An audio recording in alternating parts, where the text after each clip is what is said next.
Olá, tudo bem? Meu nome é Lucas Concheto e no episódio de hoje a gente vai falar sobre o livro Cultura da Convergência, do Henry Jenkins. Ele é autor e editor de mais de 10 obras, coordenou um grupo de pesquisa no MIT sobre mídia por mais de 10 anos e ele é considerado hoje um dos maiores pensadores e pesquisadores sobre mídia. Do que trata o livro? O autor busca interpretar esse momento que a gente vive, onde as mídias tradicionais e as novas mídias digitais colidem, como elas mudaram o papel uma das outras e como a gente, o público, passou a consumir conteúdo da televisão, do rádio, dos impressos, em paralelo, enquanto a gente passa muito mais tempo nos nossos celulares, nos computadores e hoje nas Smart TVs. Então o autor vai mostrar como que o nosso comportamento mudou, o que é a convergência e o que isso muda na indústria de conteúdo e de comunicação. É um livro necessário para qualquer pessoa que trabalha em publicidade, principalmente em agências mais tradicionais, mas é igualmente um livro importante para quem quer se atualizar, ficar por dentro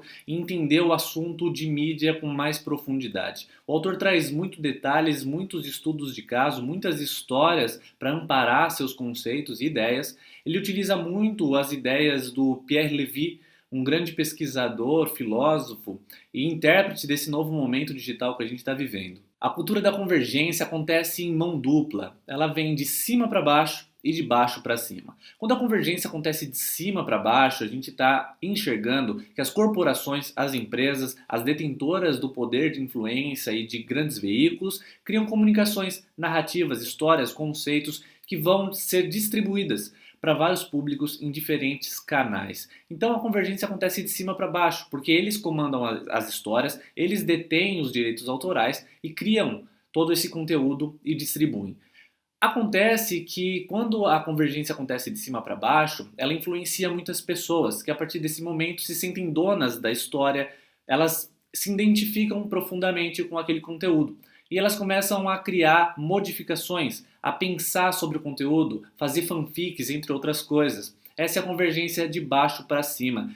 E o legal é que quando elas se encontram no meio do caminho, há uma alteração dos processos de estratégia das corporações, porque o público começa a exigir, forçar os estúdios a produzir alguns episódios ou outras ideias do jeito que eles gostam, do jeito que eles esperam, e os estúdios começam a mudar as suas estratégias de negócios e criar novas ações, novas perspectivas sobre as histórias já existentes. Então a convergência é um diálogo de mão dupla, onde as corporações e os públicos vão estar em constante conversa, conflitos, entre outros ruídos gerados nesse processo, que no final cria novas ideias, novos conceitos e muda o andamento das histórias. O autor fala um pouco do Harry Potter e o que aconteceu quando a convergência de cima para baixo colidiu de uma forma muito intensa.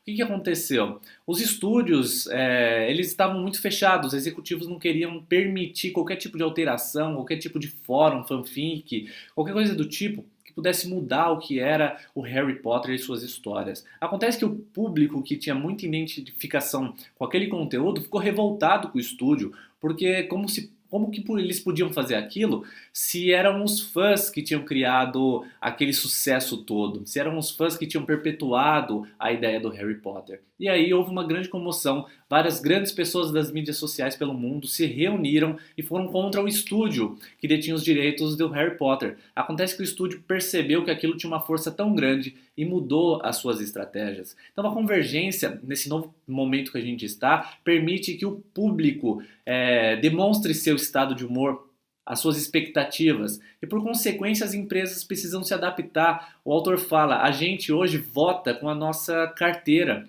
então se a gente deixa de comprar um produto é um voto que a gente está dando em favor ou contra alguma marca ou alguma ideia. O outro ponto abordado pelo autor é a inteligência coletiva, termo cunhado por Pierre Levy, um grande pesquisador sobre digital e comportamento. Diz que nenhum de nós detém absolutamente o saber nos dias atuais. Devido à avalanche de conteúdo e informação, a gente é incapaz de armazenar e guardar tanta informação sobre tantas coisas.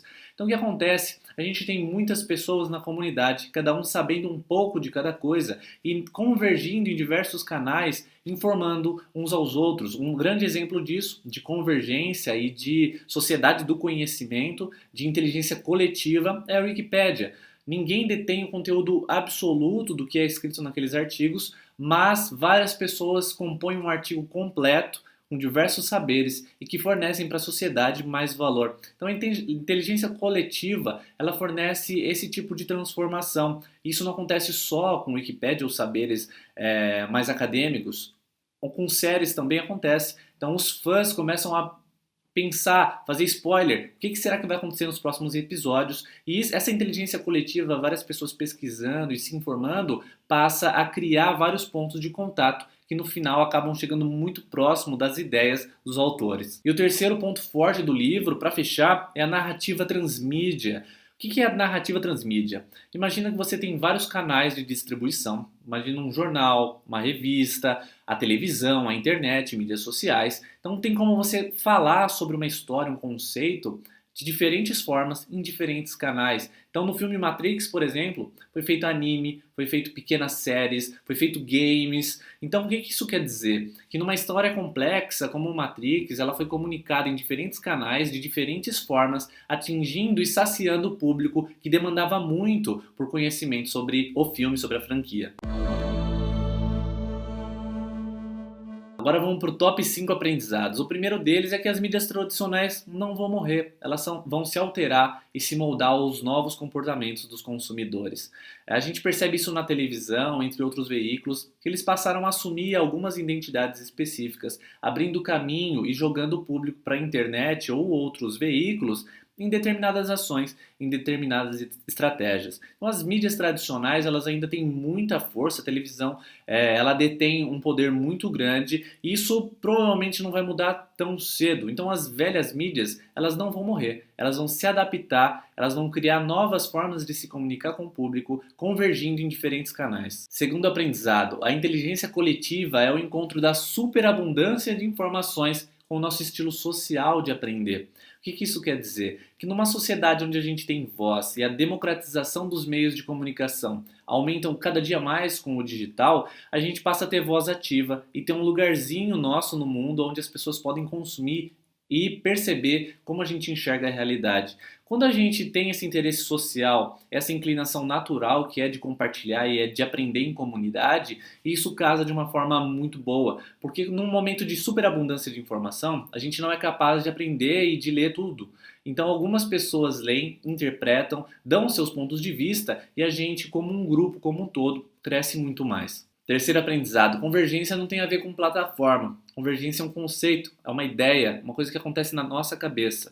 O que isso quer dizer? Que a convergência ela não está num celular, num computador, numa televisão smart. A convergência é um modo que a gente encara a comunicação, encara as mídias e se comunica através delas. Então a convergência são vários pontos de contatos onde diferentes indivíduos e diferentes corporações influenciam uns aos outros, gerando transformações nos diálogos. Quarto aprendizado, a convergência dá poder ao público, principalmente grupos organizados.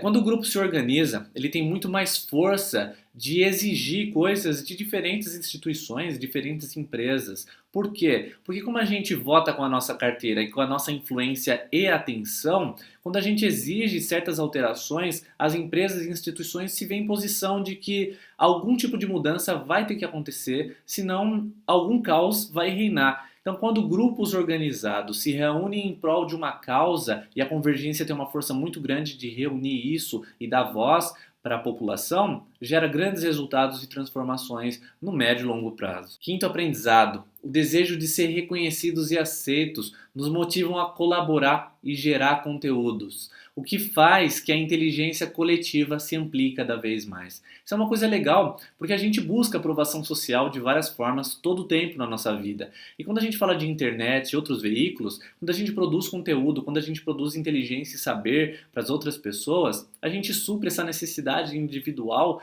de ter sentido e ter uma resposta, um feedback das outras pessoas, e num contexto geral, a gente agrega valor à comunidade, porque a gente soma mais um nesse grande repertório de informação e de inteligência.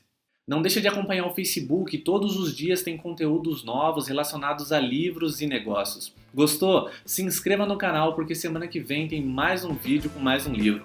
Tchau!